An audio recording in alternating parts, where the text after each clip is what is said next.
अस्सलाम वालेकुम नाजरीन, कंटिन्यू करते हैं अपनी video comparison of different financial industry आज पार्ट 2 में। अगर आपने पार्ट 1 नहीं देखा है तो ऊपर दिए हुए लिंक पे क्लिक करके देख सकते हैं। चलें व्यूअर्स, स्टार्ट करते हैं। थोड़ा सा इन्वेस्टमेंट प्रोसेस को देख लें। इन चारों इंडस्ट्रीज में म्यूचुअल फंड और इंश्योरेंस तकाफुल वाली जो प्रोडक्ट्स होती हैं उसमें आपके पैसे को जब आप इन्वेस्ट करते हैं तो उनको कमोडिटी में कन्वर्ट कर दिया जाता है, यानी कि उनको यूनिट्स में कन्वर्ट कर दिया जाता है और उन यूनिट्स की एक वैल्यू होती है जिसे NAV कहते हैं, नेट एसेट वैल्यू, और ये रोजाना की बुनियाद पे मौजूद होती है। हर कंपनी इसको शाये करती है और उसी हिसाब से आपकी यूनिट्स, मिसाल है आपकी यूनिट की वैल्यू 50 रुपए है, कल 51 रुपए हो गई, फिर 45 रुपए हो गई, तो जितने भी आपको यूनिट्स मिले उस हिसाब से आपकी ये वैल्यू चेंज होती रहेगी और उसी हिसाब से आपकी इन्वेस्टमेंट वैल्यू में फर्क आता रहेगा। इसी तरह बैंकिंग प्रोडक्ट्स में आपके पैसे पैसे ही की सूरत में रहते हैं, जबकि स्टॉक्स में आपके पैसे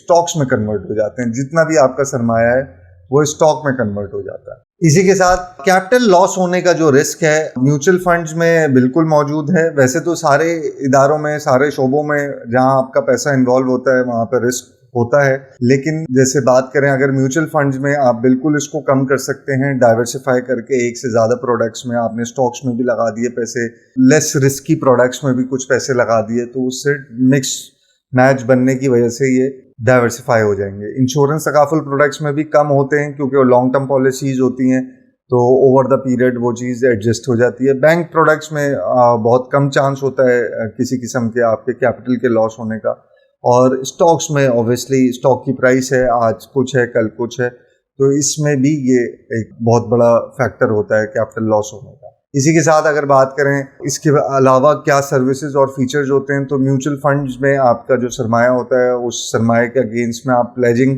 करा सकते हैं, यानी कि आप उसको गिरवी रखवा के किसी फाइनेंशियल इदारे से लोन ले सकते हैं। और इसी तरह बहुत सारी वैल्यू एडेड सर्विसेज होती हैं, ऑनलाइन की बैलेंस ट्रांसफर फैसिलिटीज होती हैं, बिल पेमेंट फैसिलिटीज भी आ गई हैं। इंश्योरेंस तकाफुल प्रोडक्ट्स में अमूमी तौर पे आपको सिर्फ लोन ही मिल सकता है जो आपकी कैश वैल्यू है उस वक्त की, और उसका अप टू 70-80% 50% तक का आप लोन ले सकते हैं, ताकि आपकी पॉलिसी ख़राब ना हो।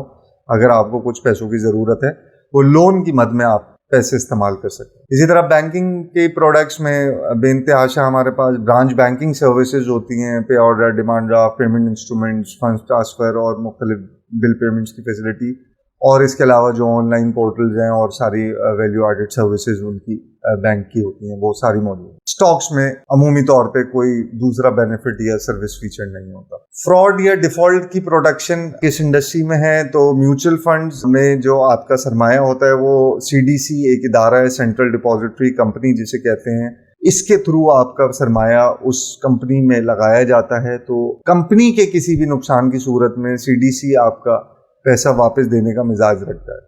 इंश्योरेंस और तकाफुल प्रोडक्ट्स में ऐसा कोई मीडिएटर नहीं होता, जबकि उस कंपनी का अपना जो असासे जात होंगे, यानी कि उसके अपने जो कैपिटल फंड्स होंगे, उससे ही आपके नुकसान की भरपाई हो सकेगी। बैंकिंग की प्रोडक्ट्स में डिपॉजिट प्रोटेक्शन कॉर्पोरेशन DPC एक सब्सिडरी कंपनी स्टेट बैंक की तरफ से बनाई गई है।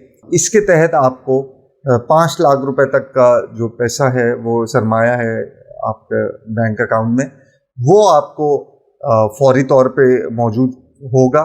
और इसके अलावा अगर कोई बड़ा नुकसान होता है या कोई इस तरह की प्रॉब्लम आती है बैंक डिफॉल्ट करने की, तो फिर वो स्टेट बैंक की मार्फत या जो भी उस बैंक को बाद में टेक ओवर करेगा उसके तहत पूरा किया जाए। जबकि स्टॉक्स में ये सारी चीज़ें आपके ब्रोकर की सवाबदीद पर होता है। लास्टली अगर बात करें तो रेगुलेटरी बॉडी हमारे पास स्टॉक्स की, म्यूचुअल फंड्स की, इंश्योरेंस तकाफुल प्रोडक्ट्स की जो है वो securities and exchange commission of Pakistan है, SECP, और जबकि बैंकिंग प्रोडक्ट्स के लिए जो इदारा है वो स्टेट बैंक ऑफ पाकिस्तान है, जो रेगुलेट करता है तमाम बैंकिंग कवानीन को।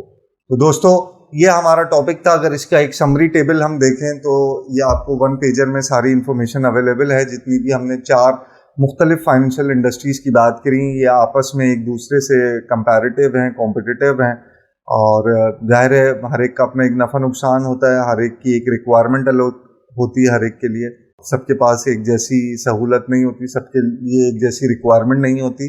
बहरहाल उम्मीद करते हैं आपको ये चीज़ समझ में आई होगी कि आपका पैसा किस तरह से यूज़ होगा, किस तरह से रोटेट करेगा। आप जिस जिस इदारे में भी रखेंगे आप इस चीज़ को अपने लिए मज़ीद देख सकते हैं, अपनी رسک پروفائلنگ کے حوالے سے، اپنی رسک ایپیٹائٹ کے حوالے سے، آبجیکٹیوٹی کے حوالے سے، اور اس کو اکارڈنگلی آپ انویسٹ کر سکتے ہیں۔ مجھے اجازت دیجیے، انشاءاللہ اگلی ویڈیو میں پھر حاضر ہوں گے۔ اللہ حافظ۔